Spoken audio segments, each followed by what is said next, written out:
هنشوف دلوقتي مع بعضينا حصاد القمح ودريس القمح مع بعضينا دلوقتي، وهنشوف الغلة وهنشوف جميع التفاصيل عن الدراسة، وهنشوف سعر الأردب، وهنشوف ساعة الدراسة، وهنشوف كل حاجة تخص الدراسة النهاردة إن شاء الله.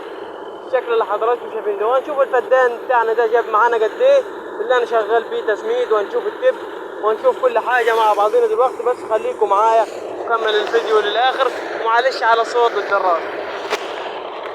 بالشكل حضراتكم بصوا يا جماعة، ده الجرن يا جماعة بالشكل حضراتكم شايفينه. هنبدأ إن إحنا نشيل إيه؟ نشيل القتاية، ونبدأ إننا نمشي إيه نديها للدراسة كده.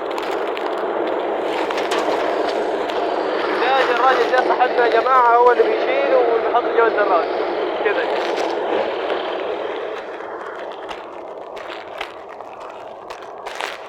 نبدأ نشيل القتاية يا جماعة كده، ونبدأ نوديها للدراسة. طبعا في الأرض الطينة يا جماعة ما فيش الكلام ده.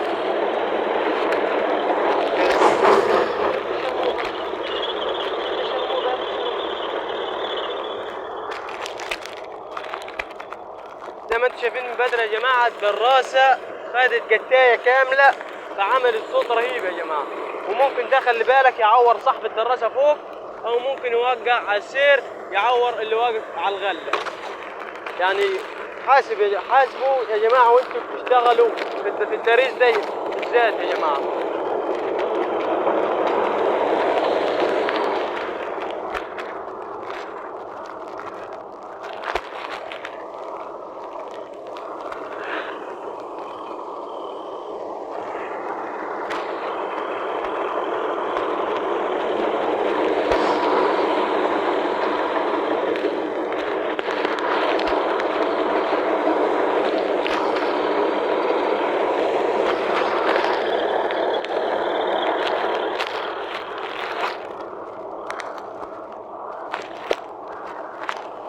يا جماعة القتاية قد ايه؟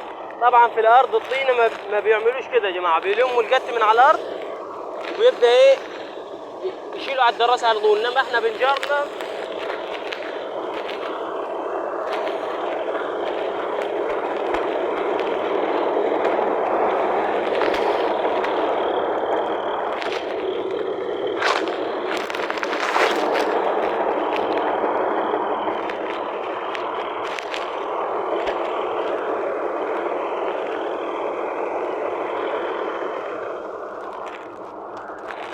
بصوا الجرن يا جماعة، اهو الجرن يا جماعة خلاص. شايفين القتاية؟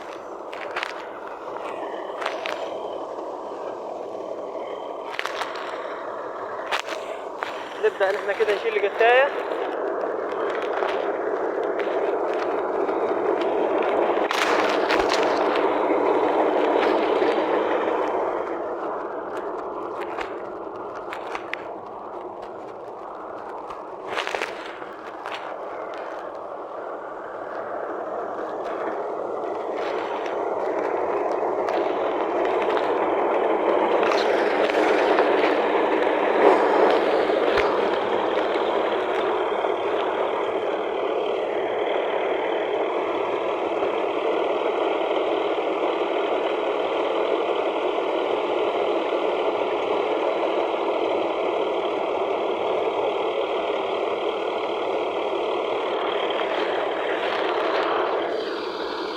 طبعا يا جماعة ما تنسوش تصلوا على النبي في الكومنتات.